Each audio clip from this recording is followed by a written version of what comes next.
Welcome back to the NFT Nation podcast, the most relatable and reliable NFT and crypto podcast in the nation. In today's episode, I am blessed to have Sherv and Art Donkey from the Big Bite Collective, and today I cannot wait to learn more about their project. The Big Bite Collective is an NFT collection that is building for the future. Not only does the collection have great art, but they're also building the collection to be a community driven as well as constantly giving back to the holders of the collection. So, without further delay, I would like to give Sherv and Art Donkey the floor to kind of explain themselves and more about the project. So, go right ahead, guys. Okay, I'll just start then. I'm Art Donkey, at least that's what I go by. And I'm one of the founding members of the Big Bite Collective. Our project is really fun, really, is all it's about for me. I mean, money obviously is involved and giving back and stuff like that. Sherv is definitely, my partner there is definitely more of the money guy, and I'm more of the million ideas person. What we kind of wanted to do with our project was create something a little different with longevity in mind. We didn't want to do something that was just like everybody else, where it was like copy and paste utilities and, just give everybody, another version of every other thing. It was really important to me, being that I've been an artist for 13 years professionally, and I wanted to find something that was really artistic, but also something that sort of bridged the physical digital gap. So for me, a big part of it is our games and then all of our giveaways. That is a big way that we give back to our community, is all these big giveaways and games with prizes and all that kind of stuff. I'm not really sure what else to say other than that so far, but just wanted to make something cool and different and have a lot of fun and have good art and have something that's gonna, build and be different. Absolutely. And, I'll just echo those thoughts as well. Art, community, and giveaways kind of like our three main pillars. And in this space, 1 week feels like months. Everything is moving very quickly. It's rapidly growing and changing. So, we have to adapt, evolve, and learn. And we're constantly changing, right? We started our ideas, kind of talking about our ideas back in the beginning of 2022, beginning of this year, and already our ideas have shifted and changed so much.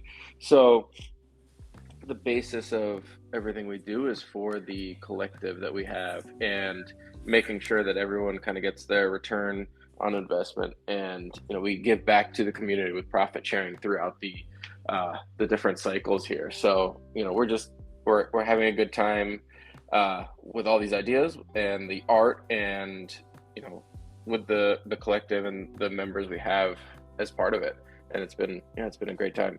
Awesome. That's great to hear. That's one of the reasons why I wanted to have both of you all on so bad, is because I really like what you're doing by giving back to your all's community, and I think it has a lot of potential for the future of kind of just like the whole collection.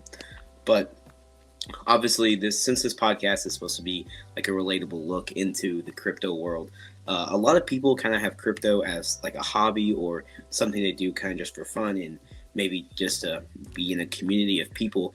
And obviously, talking before the podcast, you all mentioned how you have other things outside of the collection. What do you like? Could you all care to explain like what you do outside of being kind of the heads of the collection? For sure. I've been a full-time professional tattoo artist for 13 years, going on 14. And so that's like my main gig, which is really beneficial. It's really taught me how to work quickly with art, and how to be really adaptable, and how to kind of read people and the psychology of what people are saying, and how to translate that into some type of artwork. And I do all of my artwork digitally now. I have for about 7 years. So that did make transitioning into this the NFT space pretty easy, because I already work in that way. But I mean, outside of all of that stuff, I really enjoy psychology and spirituality, philosophy. I pretty much spend most of my time either being with my kids or cooking, or I mean running around and doing 800 things because I'm ADHD. So it's a great time. Yeah, and I have none of that artistic ability, so it's really a great partnership. And I outside of the NFT and crypto space, I'm in finance and tech, so I know the technological capabilities of what's here now and what's to come, and also how to kind of manage that from kind of a business development perspective and strategy. So along those lines, that's where I'm kind of trying to shift my ideas into this Web3 space, but also bringing kind of like the real world utility and value there, and kind of bridging the gap, right? Because we still are in this real world as well as the Web3 space. So just bridging that gap is super important, and learning from my experience outside of this space. Yeah, it's great to see that you all kind of have like a yin and yang vibe of the fun parts of NFTs and everything, with the art, with the community, with just having fun with it and kind of expressing yourself. And then you have the side of, okay, not only is this just like a fun kind of group of people, this also is kind of like a business and needs to be run properly with the proper financing and everything. So that's another reason why I think this collection is going to do great, or will do great, if that makes sense. Thanks. Yeah, no, definitely appreciate that. And I mean, it's important, right? Because everything that's done in this space, some people just throw a project out there and kind of just don't put their full effort into it. But we know as founders that anything that is done in this space is here forever. It's going to live on the blockchain forever. So kind of put your best effort out there and make sure that it succeeds while having fun doing that. Yeah, exactly. That's great to hear. But since you all are both working together in this kind of project, I think a lot of people would be wondering, how did you all actually meet, or how did you all decide to start this collection together? I can talk about that a little bit.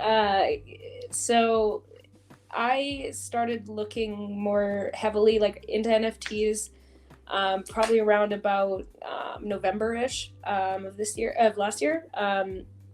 And I mean, I'd known about crypto and stuff like that, but I hadn't done like a ton of learning about it. So anyways, I started diving into it and trying to figure this out, because I went, it's artwork, so I get to see all these cool pieces of art, and potentially they could be worth a lot of money, or I'm just collecting cool little pictures I like. So either way, I'm happy. And then, so I started buying a few different things and being a part of some of the communities to kind of find out what was going on. And then in one of the projects that I was in, I don't know, Sherv was in there and we talked a bit, and for some reason just clicked, and he was one of my very first friends. And yeah, I just remember, I just had a weird stoner moment one night and was like, man, I have this crazy idea, and I have a few crazy ideas. Maybe I have a million crazy ideas. I need to tell somebody, and no one in my real life has any idea what I'm talking about. So I need to find someone I can talk to about this. So I went looking, and he was one of the first people I talked to, and it just made sense because of that polar opposite kind of brain, where I'm all clouds and sunshine and rainbows, and Sherv's like, hey, remember, we have to stand on the ground because you'll fall from up there. So so it's worked out really well, and that's kind of where we started. Yeah, I think that's one of the reasons why so many people are drawn to many different NFT collections, because especially with the community aspect, there's a lot of it, like especially myself, I've had this experience where you try to talk to people, maybe your peers that you kind of go to school with, or you like see on it every day, and you try to explain to them like everything, like what you're into and like what it really means. And it's weird to say that strangers on the internet, like you have fun like talking to them within Discord communities, because you share the same interests, if that makes sense. So I think that's another reason why NFT collections have a lot of potential, just because they bring so many people together. Absolutely. Yep. Like with Definitely. With that in mind, with just like your experience with NFTs and everything, do one of y'all can take this question. It really doesn't matter, but what's your kind of first experience with crypto? How did you first get introduced to it? Oh man, with crypto in general, I think I started exploring the space, I think in 2017 or 2018. And actually back then I bought a bunch of Ethereum, and kind of forgot about it and went back, I think in 2020 or 2021, and realized that that website that I bought it on was actually a scam.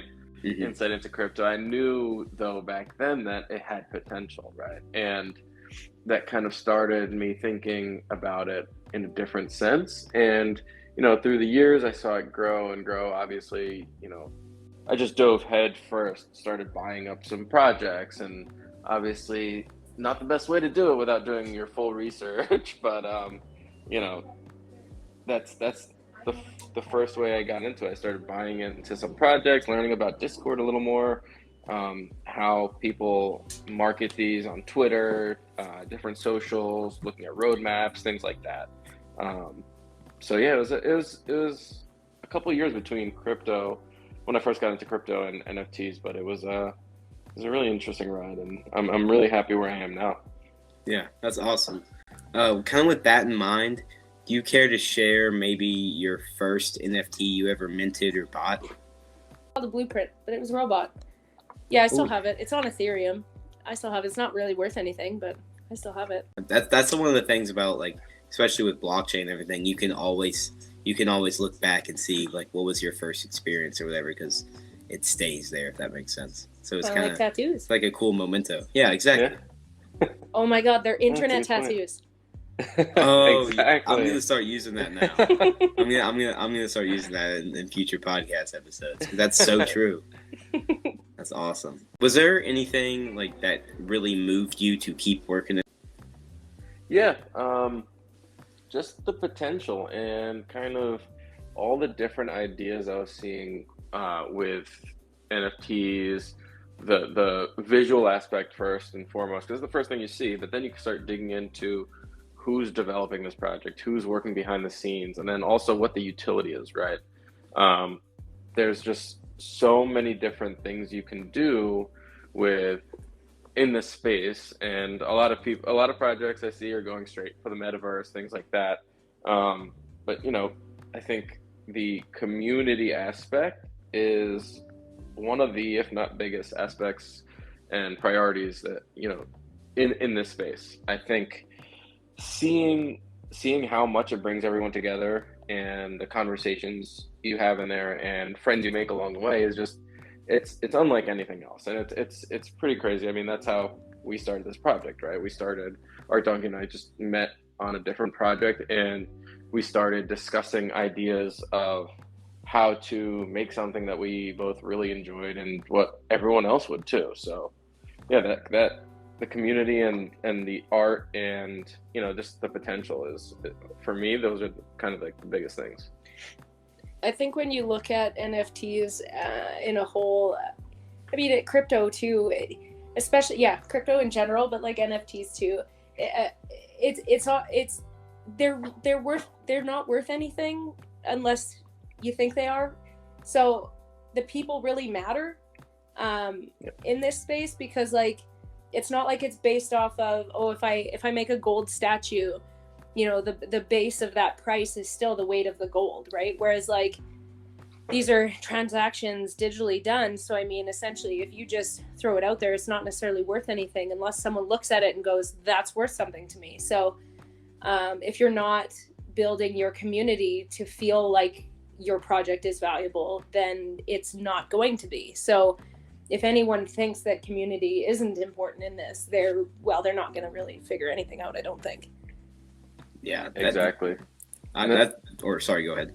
Oh, sorry about that. Yeah, I just want to add on to that. Like, there's a lot of projects that are kind of hype machines and build up this thousands and thousands of member Discord count, and don't really have any substance in their Discords. But when you hype a project up that much, you're bound to sell some and then kind of fall off a cliff. Where we want to sustain the growth within our collective and just continue that on. It might be a little slower, and that's totally fine with us, right? We want to make sure that it's a really good community for our project. We don't want to just give art to any old holder out there. We want to give it to the holders that we value the most and that our collective values the most, and that's really important for us. Yeah, that's perfect. Like, pretty much everything you just said is honestly music to my ears, especially when I try to give like a relatable look into the whole crypto world.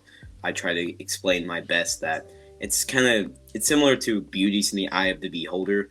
If you think like the JPEG technically isn't worth anything, but it's what like each member of the community believes. Just like our donkey said, if the faith isn't there, the project won't survive. And kind of on that same wavelength, with like when you all were starting the collection or kind of brainstorming it, what were your kind of main values or core ideas like of what you wanted the project to be? There was always, I mean, for me, it was always a big part of it was to have some connection in the real world and have something physical being produced alongside the digital, NFT collections, and possible apps and things in the future that, again, back all of our games. I see where, we take all of the games that we play on our Discord channel and, in apps and stuff in the future and make a physical game like counterpart to that and have things play back and forth. There could be collections where to get a particular NFT in within our collective, you have to have bought this physical game that we made, that we produced. And if you buy one of those, then you get a code or you get a token essentially that allows you to go and get one of those NFTs. And then of course there'll be other benefits to having that. It's always been about the synergy and the back and forth play between, real life things giving value to our digital NFTs and our digital NFTs giving value to those physical production merchandise and things like that. So I mean, right now already, we've got a few small things. We've got our stickers, and we just got 3D printed sharks that are going to be given away and sold. But I mean, as soon as we have our bigger collection rolling and stuff like that, we'll start production on some of our other games, like Card Shark, our basically twisted cool version of Texas Hold'em poker. I have plans in how to make that a really cool physical game with a cool mat you play on, and having rarity on the cards like we do in our digital version of the game and stuff like that. So yeah, and that also fits into the return on investment and profit sharing for our community, right? So no one wants to mint an NFT and just have it sit there with no value and nothing to look forward to, right? So if you mint one of our cards right now, that was our first mint. If you minted one of the cards, you buy it on secondary, you can stake it. And when you stake it, you can earn a token that just gets, it gets built up over time, and you can use that to buy more things down the road, like our Doug was saying. So the return on investment, yes. Yep, exactly. Merchandise and, games, things like that. It's a big return on investment for our collective. And we also have, that and profit sharing. We have ideas for profit sharing in the future as well with our bigger mints. Yeah, awesome. That's all the details you love to see, especially with a project that has big ambitions. I'm happy to hear that you all are actually building towards those kind of dreams, if that makes sense. But yep. Before we kind of go into a deep dive of the collection and everything it has to offer, do you all care to kind of explain? Obviously, if the viewers want to learn more about it, I'll have some links in the description to check out the collection and everything. But do you all care to kind of explain the art behind the collection and maybe some inspiration, like why is it the Big Bite Collective, if that makes sense? So one of the reasons why we didn't go with, something like everybody else seems to have done so far. It'll be apes, or it'll be wolves, or it'll be moose, or it'll be fish, or whatever the character is. But the project name is always very specific to a character. And one of the things I wanted out of this was to not do the exact same character over and over again, like not a new version of another shark or whatever. Our first, season 1, episode 1 NFT is, Shorks. But that doesn't mean that they will all be Shorks. The next one is going to be something different, and the next one will be something different. Which is to play into our plans with the comic and cartoon, being sort of the only way to describe it is an adult version of Zootopia. So I want to fill that cast out with different animals. And so each collection will be another character in that comic or cartoon. So we were looking for a name that allowed us to not be just stuck to one character, and because we wanted to do animals, it just it fell into place. We threw around about 8 million ideas for names, and this one just worked. Yeah, awesome. I really, about this project, I can tell there's something kind of different with the art. Obviously, they are just JPEGs, and the community has a lot to do with the success, and kind of especially with the profit sharing and everything. That has a lot to do with the future success and growth of the community. But I can tell even with the art, like, people are kind of get excited about it. People, I like that it's unique. It doesn't feel auto-generated and everything like that. Like, I can tell there's actually like a kind of like a person behind it, thinking and caring about the what's actually being created, if that makes sense. Like, what is being minted, not just something basic like just a character with a hat or whatever, if that makes sense. Absolutely. Yeah. I feel like this may be a really good opportunity, and feel free to disagree, sure, but I mean, why not tell people in this spot?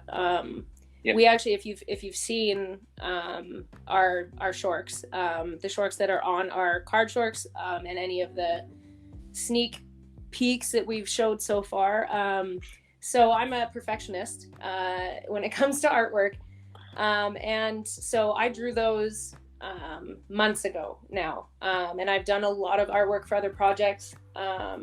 One of our partner projects, Dead and Dapper, I did their artwork, and I've done artwork for a bunch of people now, and I've learned a lot. And so over the last little while, I've been looking at that art, and I realized I could do it better. So there is actually a redesign being done, and everybody should keep their eyes peeled for when I start actually showing those. You beat me to the punch. I was going to say we not on the same page. Yeah, always on the same page. And I was gonna say, Art Donkey is one of the premier artists in the space who has worked on multiple projects. People might not know that right off the bat, but as I've seen a lot of the projects he's worked on, it's more and more, it just becomes better and better, right? And he's a perfectionist, like you said, and I saw a sneak peek of the next generation of the art, and it blew me out of the water. I mean, it was crazy. It gets me excited to keep building this, and I'm looking forward to showing it to the collective as well. I mean, everyone's gonna really like it. It's totally different. It's really nice. That's all I can say. I'm kind of speechless about it, to be honest with you. That's what I mean, but that's kind of a good metaphor even for the whole project. Between me and Sherv is kind of like, I always want to be able to give my best to our members, because that's what they deserve from me. So I guess if that means I completely redesign a collection before we launch it, that's what I'm doing. Yeah, I'm really excited about the future of the artwork, but also if any of the viewers just enjoy seeing good art every now and then, especially on social media, feel free to follow Art Donkey on Twitter and Instagram. Or sorry, is it just Twitter? I have Twitter. I have like a tattoo Instagram. Okay. I don't have a one for this. Yeah, if anyone wants to see some great artwork on Twitter, feel free to follow his Twitter. It's a great. I enjoy scrolling through my timeline and seeing some good art. But kind of Yep. with that, or sorry, go ahead. And also hop in the Discord too. You know, we have a lot of sneak peeks in there. Not only just static images, there's also videos that are really exciting to see, especially for this next generation. The comic that we have right now, it's for everybody to see. Anyone who comes in the Discord, but soon enough it'll be just for holders. But there's a lot of great art in there, and you know, this is just the beginning. Yeah. You kind of hinted at it earlier about profit sharing and everything, and how you're giving kind of value back into the community. Could you maybe go into a bit more depth of how that's going to happen, and maybe give an example of how that's happening? What Yeah, your plans we have for it? yeah.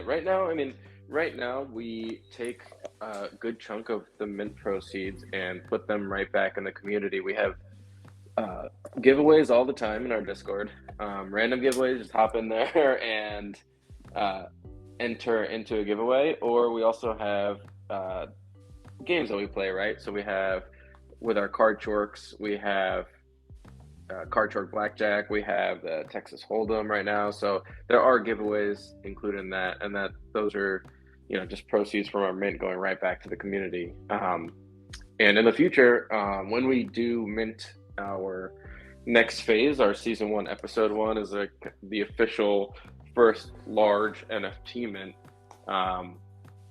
We're gonna have toll gate giveaways. So every 10% of the mint that is sold, we give right back to the community. We have a certain percentage of the proceeds that'll go right back in huge giveaways. So you can only imagine, with a pretty large collection, what size giveaways those will be, and it should drive a lot of fun for the community. Yeah, I'm really excited. That makes me even more bullish on the future, especially becoming a holder myself. Because normally I'll have people on the podcast and maybe learn more about it, and I'm a bit hesitant to maybe, because since obviously this is a relatable podcast, this is supposed to be for people that don't have all the crypto in the world just to blow. Like, I don't think any NFT whale is listening to this, but I can tell that this is something that I'm looking forward to, be like joining the community and being a shork, or maybe even future art kind of holder, if that makes sense. So I'm pretty excited. Absolutely, yeah. And I mean, it's not going to be small giveaways either. I'll just let you know it's going to be pretty large giveaways. So much money. Yeah. at kind of each 10% subsequent 10% that we sell.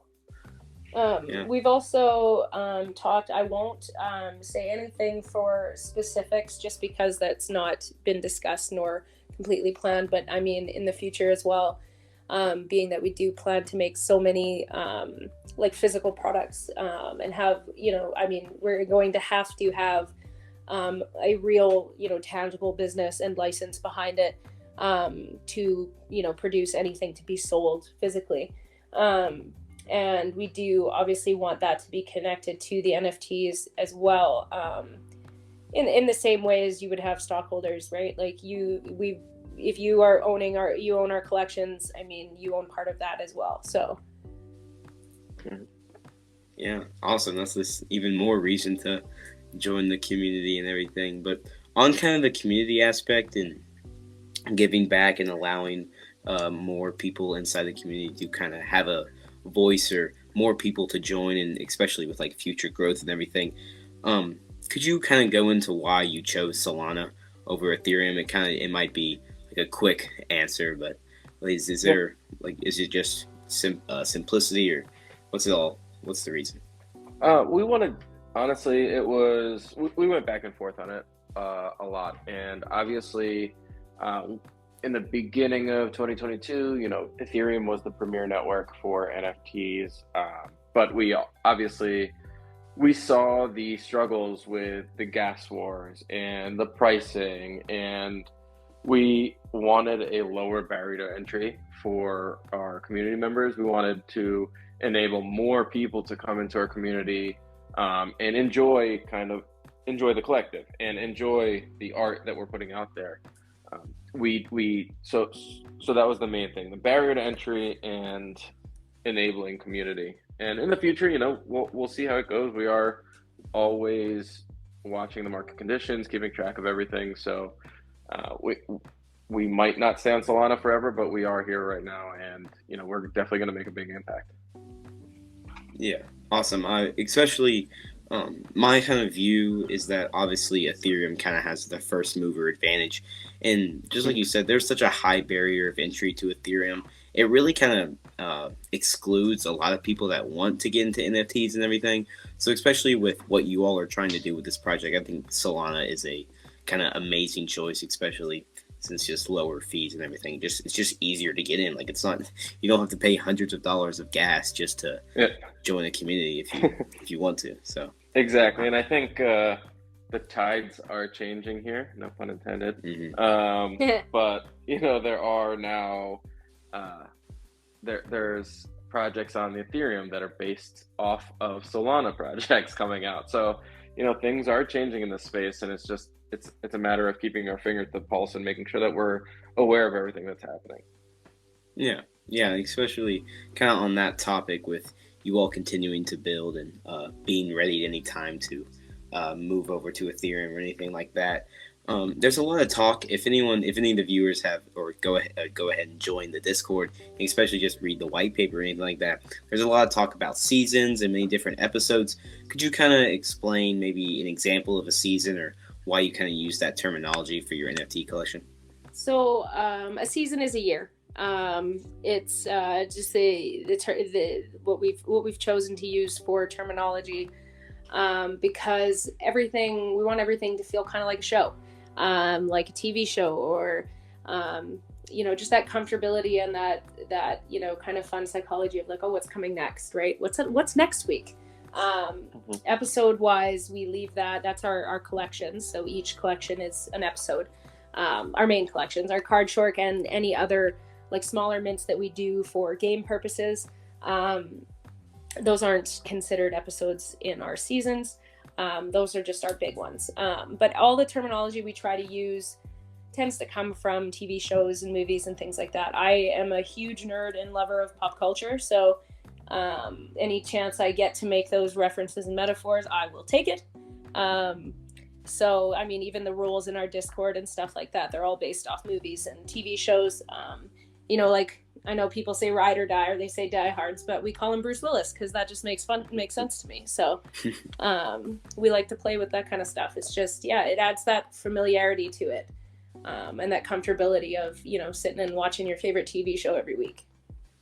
Yeah, and not only that, I can tell from the project that, especially with something like seasons and like kind of even more in depth with episodes, you can kind of track the history of the project as it builds on, if that makes sense. So that's what I'm excited for too, is because you're able to visually see the growth, not only just with the collection and the amount of members that join the community and everything like that, but you're able to go back and be like, this is where the project started. And you can see, like, I'm assuming each new season will improve as you all go on. So that's another reason why I'm pretty excited. But for kind of more terminology that's inside the community, do you all care to explain what a membership is?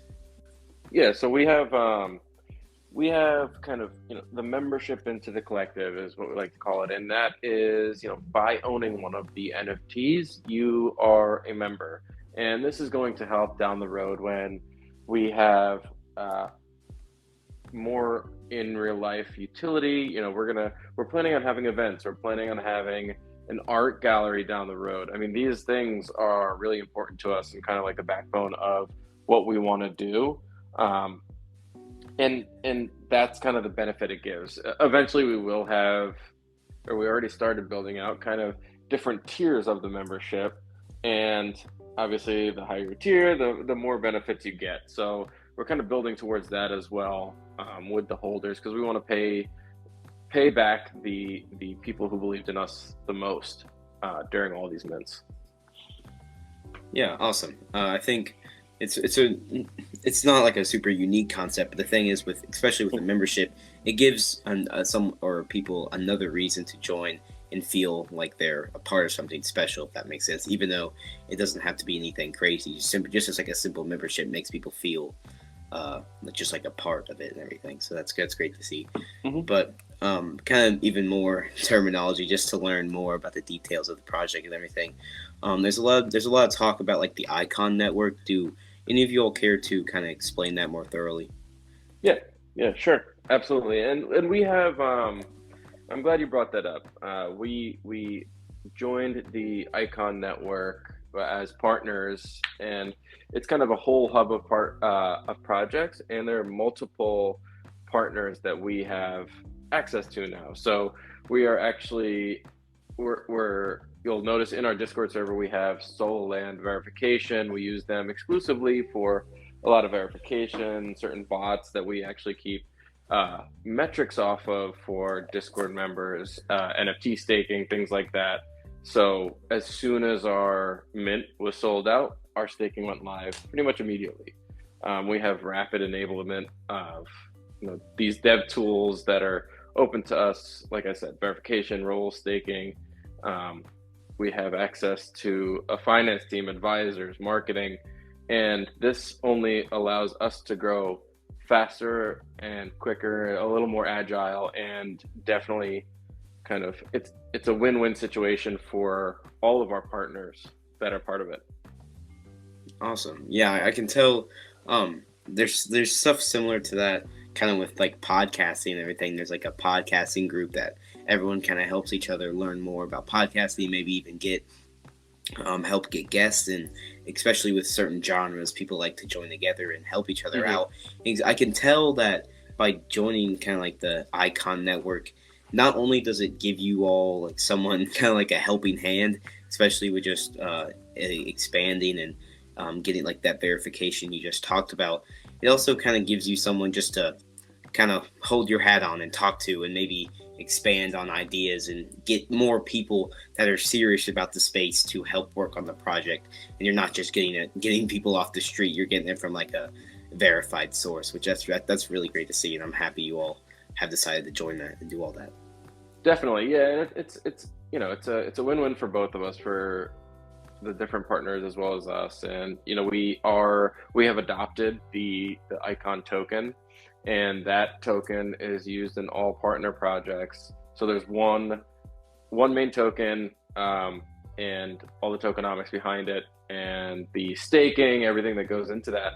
And that was enabled for us very rapidly, and that'll be used in the future for across networks, and it'll be used for merch, for different things within Discords, potentially NFTs down the road, a lending protocol, just a lot of value that was instantly brought into our community.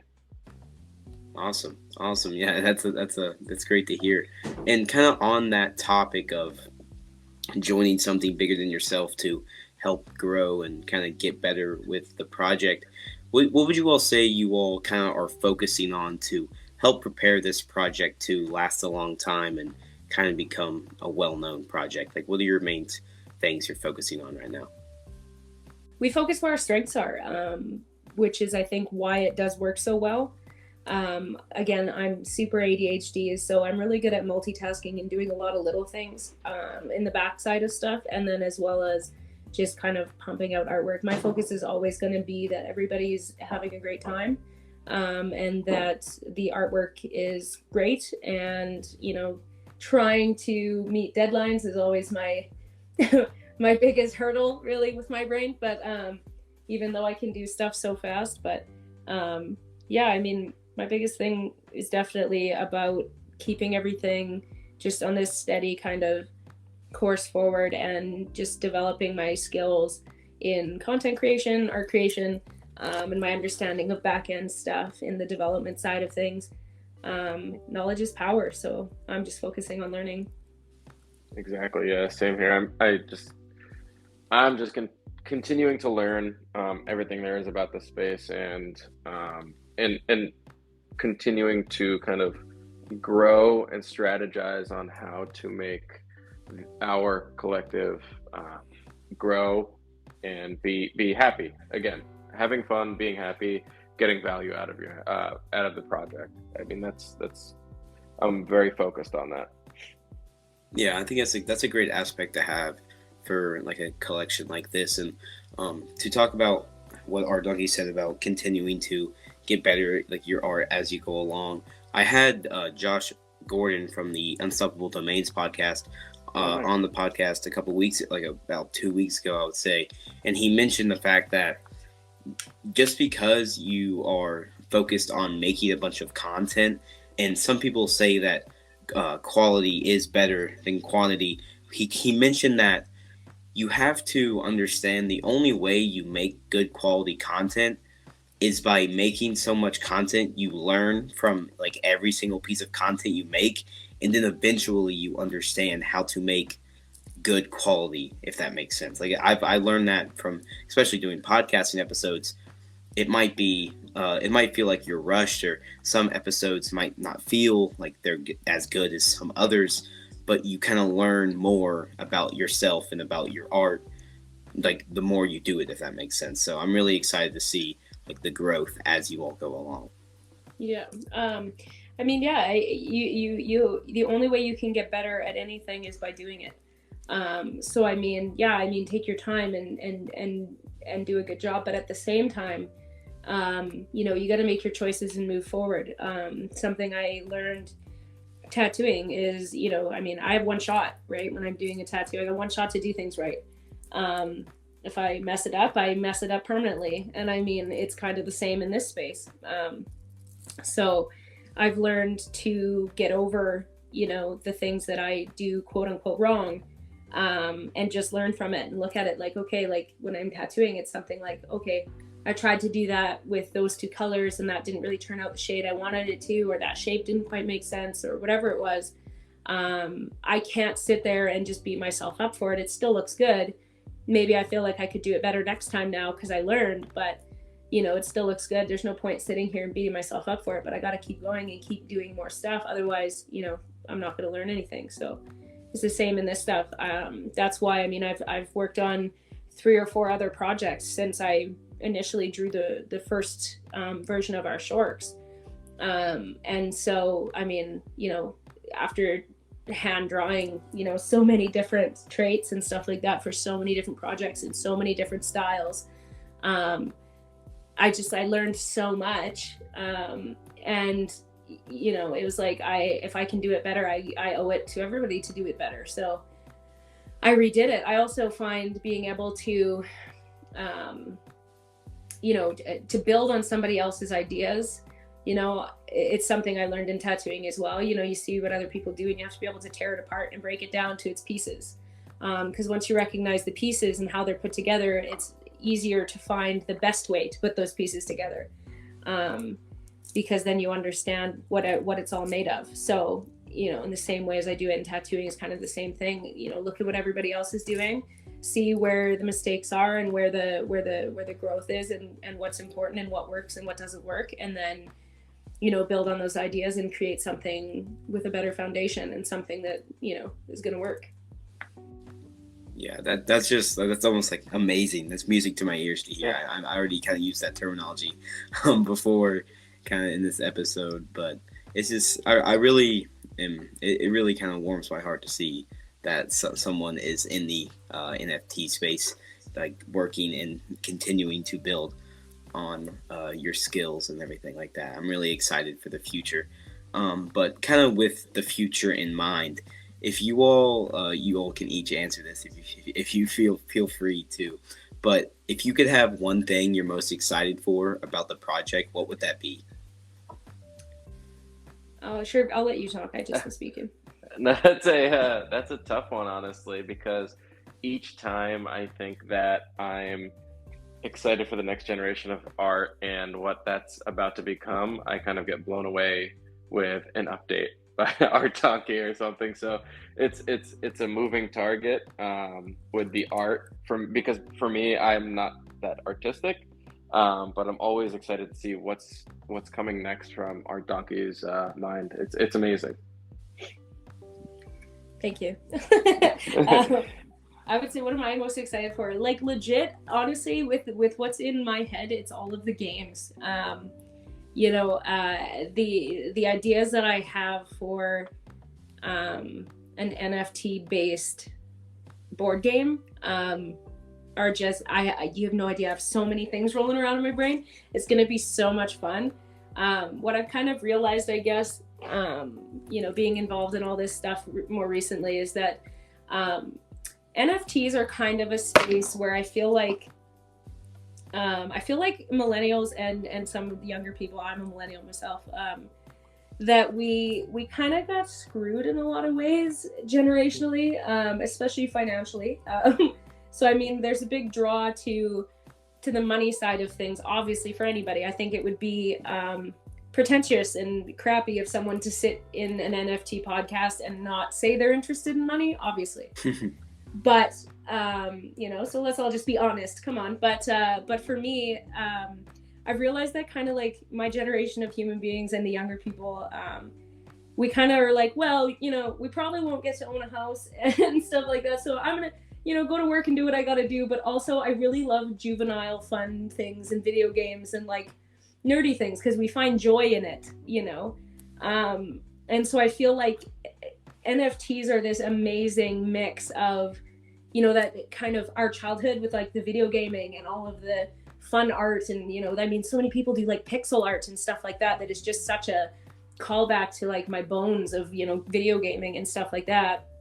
And so, yeah, you've got this mix of like finance and like stock market play. And then this hilarious side of like, the fun and the bright colors and the like, oh, I want to play a game, and we're all drawn to that like ADHD, like sparkles and magic. But then we're like, yeah, but I'm still an adult because there's money involved, right? Yeah, it's really bringing together so many different communities, and that's kind of what decentralization is all about, right? We, instead of just one community, a specific subset even of a community, it is multiple communities within a community and kind of bridging that gap and all having a common interest. And I think it's the future, and it's just really interesting to see. Yeah, I really appreciate that you kind of give a realistic view into not only just like the community and everything, but it is good to every now and then everyone be honest with themselves. I think everyone first, maybe a lot of people got into NFTs because of the art, but a lot of people first learned about it because a rock sold for like $600,000, and they're like, no way, let me get more into this or whatever. But especially with kind of the current market and everything, how would you all say you're kind of dealing with controlling the community and building inside a NFT collection when kind of prices all around you are like falling?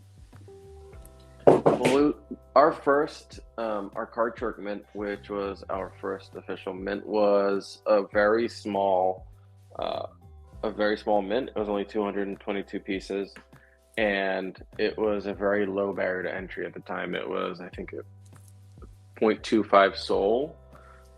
So, again, low barrier to entry, and we knew that the price of SOL was going down, and we just wanted everyone to be able to purchase it. So we didn't even set a super high price for it because we weren't trying to necessarily make a ton of money off this one. We wanted to bring the community together and see kind of like a sneak peek almost into the art and what's to come in our collective.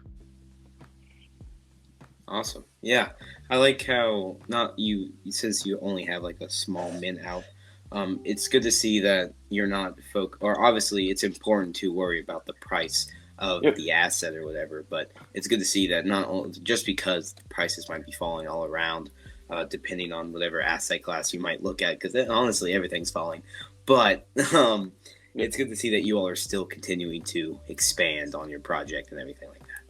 Yeah, and most projects, might shutter in times like this, in difficult times, but we're building stronger than ever for now and for the future. We want to be a stable project in any economy. So we want to be able to give that back to everyone. Yeah, awesome. And kind of giving back and everything and expanding and making the collection as big as big as possible. If you could do one thing with the project, completely unrealistic, like a dream of, I kind of excited to see what both of you all have to say about this. But if you could have one thing about the project, like super unrealistic, like what would that be? Like what would your ultimate dream for the project be?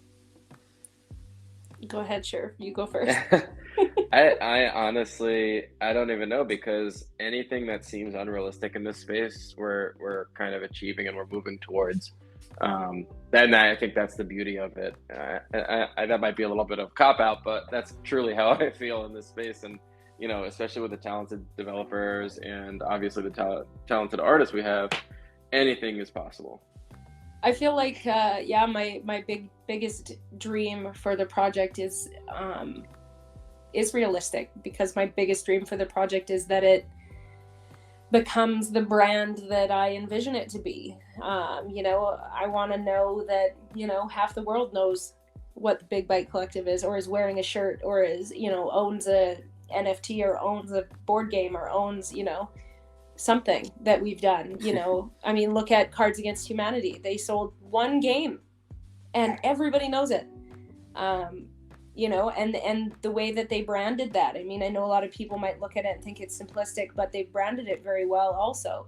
If you see that box, the box. If you see the cards, the cards. So even though it's simple branding, it's still branding. And I think that part of what a lot of other projects miss is that branding aspect of it, is what makes us unique. What are we? Where's the consistency in the content, and stuff like that. So I think for me, biggest dream would be that it becomes the brand I envision it to be. And I just don't think that that's unrealistic though.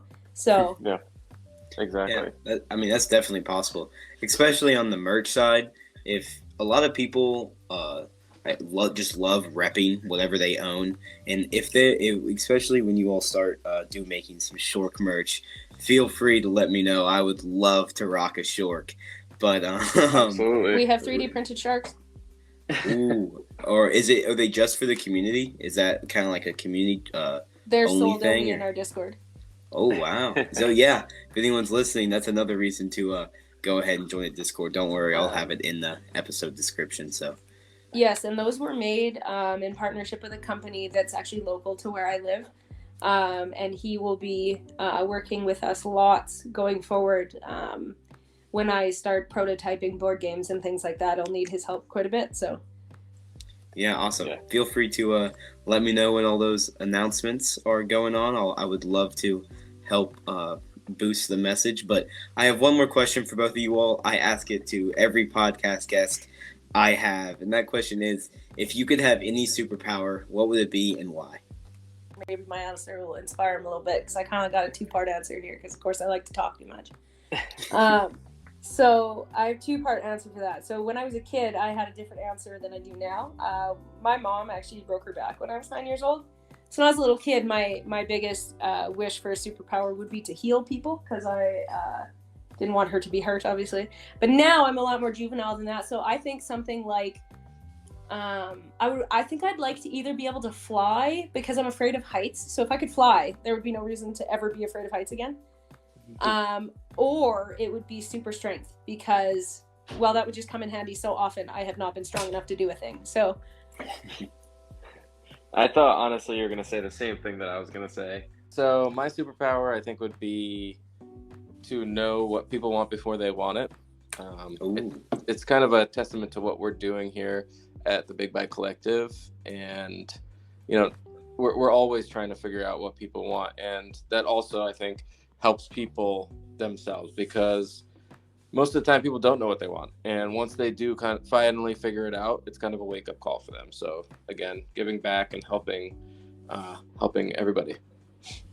Haha, but little do you know, I already know what people want. I have to read minds. It's my whole job. Every person comes in and tells me what they want, and they all use the same words, and they all want something different. Yeah, I just want some of that. Yeah.